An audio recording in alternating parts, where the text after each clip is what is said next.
तो जैसे जैसे चुनाव की तारीख नजदीक आती जा रही है, छत्तीसगढ़ बीजेपी कांग्रेस सरकार को घेरने में जुट गई है।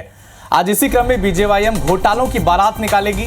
रायपुर के जयस्तंभ चौक से मंत्री कवासी लखमा के बंगले तक ये रैली निकाली जाएगी। ये रैली बारात के शक्ल में होगी। इस दौरान बीजेएम कार्यकर्ता रेत, चावल समेत तमाम घोटालों को लेकर सरकार को घेरने की तैयारी में जुटे हैं।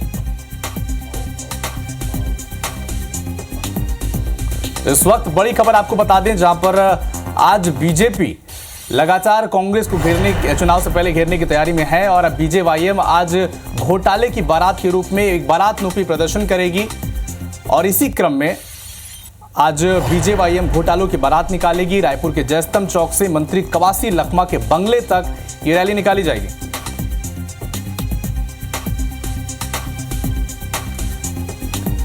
इस वक्त हमारे साथ कांग्रेस की तरफ से सुरेंद्र शर्मा जुड़ चुके हैं, बीजेपी की तरफ से संजय श्रीवास्तव जुड़ चुके हैं। सुरेंद्र शर्मा जी का रुख करते हैं। लगातार बीजेपी चुनाव से पहले आपको घेरने की कोशिश कर रही है और आज इसी कड़ी में वो घोटालों की बारात निकालने जा रही है। हाँ, बहुत अच्छा है, मगर ये इसको जयस्तंभ चौक से चालू करने के बजाय अगर Bharatiya Janata party sky walk से जुलूस को निकालती तो ज्यादा बेहतर होता। एक हाथ में टिफिन होता, दूसरे हाथ में मोबाइल होती और Bharatiya Janata party sky walk से होकर के गुजरती तो लोगों को समझ में आता कि ये 100 चूहे खा के बिल्ली हज करने को जा रही है। भारतीय जनता पार्टी के ये जो प्रयास है वो जहाँ खाद्यान्न घोटाले की बात करते हैं तो उंगली उन्हीं की तरफ जाती है। तमाम तरह के जो घोटाले पिछले 15 सालों में हुए हैं, जो बहुत सारे जांच के दायरे में भी हैं, तो भारतीय जनता पार्टी की प्रयास जो है कहाँ सफल होंगे। वो सामने जो कई तरह की जो घटनाएं लगातार हुई हैं, तरह तरह के घोटालों में भारतीय जनता पार्टी का नाम आया है, तो ये अच्छा है। विपक्ष में है तो कुछ न कुछ करना है तो कर रहे हैं, मगर वास्तविकता इसमें सच्चाई कुछ भी नहीं है। संजय जी, आपका रुख करते हैं क्योंकि सुरेंद्र शर्मा जी कह रहे हैं कि 900 चूहे खा के बिल्ली हज को चली और आपको रायपुर में जो स्काई वॉक बना है उसकी याद दिला रहे हैं। क्या जवाब देना चाहेंगे? देखिए, कांग्रेस के 4.5-5 साल ऐसा कोई सगा नहीं जिसको कांग्रेस ने ठगा नहीं। मैं इधर उधर की बात नहीं करता इनसे। तो आपने पूछा था कि आपके जो भ्रष्टाचार उसके बारे में सुरेंद्र जी ने कुछ नहीं कहा। ये स्काई वॉक की बात करते, चलिए मैं स्काई वॉक से ही बात प्रारंभ करता हूँ।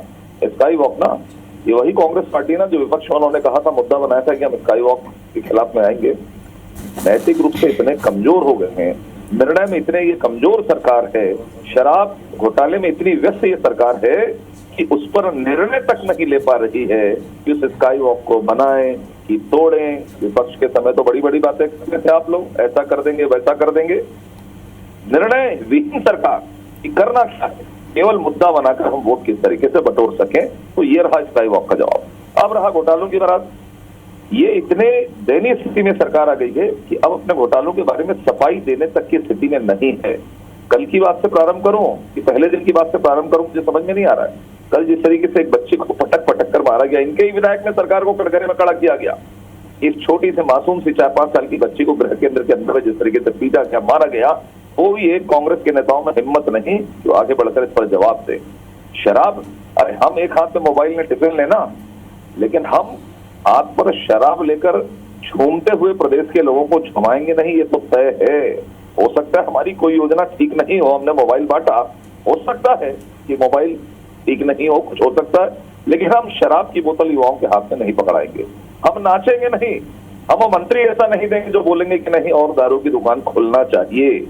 आप कहाँ संजय जी, सुरेंद्र जी से जवाब ले लेते हैं आपके आरोपों का। सुरेंद्र जी, लगातार संजय श्रीवास्तव जी आप पर आरोप लगा रहे हैं, बीजेपी आरोप लगा रही है कि आप शराबबंदी के मुद्दे पर चुप हैं। वो आपका जवाब भी दे रहे हैं स्काई वॉक वाले सवाल पर कि कैसे आप ना निर्णय ले पा रहे हैं कि उसे हटाना है या बनाना है। क्या जवाब देना चाहेंगे? देखिए, दरअसल में उसमें पूंजी तो सरकार की, जनता की लगी है ना। तो सवाल ये है कि सरकार इसी हुआ में है कि इसको तोड़ने के लिए और खर्चा किया जाए कि इसको क्या किया जाए। निश्चित रूप से सरकार जो है जनता के पैसे का दुरुपयोग नहीं करना चाहती, तो इसमें संवेदनशील है। अब जहां तक शराब का बात यह है कि भारतीय जनता पार्टी जब शराब के बारे में बात करती है, 5 लीटर प्रति व्यक्ति खपत था 2003 में, उसको 6.5 लीटर तक पहुंचाने वाली भारतीय जनता पार्टी, भारतीय शराब बिक्री को सरकारीकरण करने वाली भारतीय जनता पार्टी। अगर ये शराबबंदी की बात करते हैं, ये शराब के संबंध में चिंता व्यक्त करते हैं तो बड़ा आश्चर्य होता है।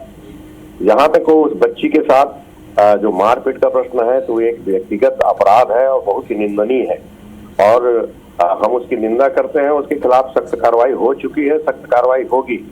अगर इस तरह की घटनाएं किसी मासूम के साथ होता है तो उसको कांग्रेस कोई प्रशंसा थोड़ी कर रही है। उसके खिलाफ अवश्य कार्रवाई होगी। जिन लोगों की जिम्मेदारी है बच्चों को संभालने की, उनको अपनी जिम्मेदारी संभालनी चाहिए। मगर सवाल ये है कि भारतीय जनता पार्टी जो है भ्रष्टाचार के खिलाफ बारात निकाल रही है। ये बहुत आश्चर्यजनक बात है कि जो स्वयं भ्रष्टाचार में आकंठ डूबे रहे हैं। जी सुरेंद्र शर्मा जी, जी शुक्रिया आप दोनों का। संजय श्रीवास्तव जी आपका दोनों हमारे साथ जुड़ने के लिए। तो तमाम इस मुद्दे पर लगातार आज बीजेवाईएम घोटाले की बारात निकालने जा रही है और लगातार वो चुनाव से पहले कांग्रेस को घेरने की तैयारी में है।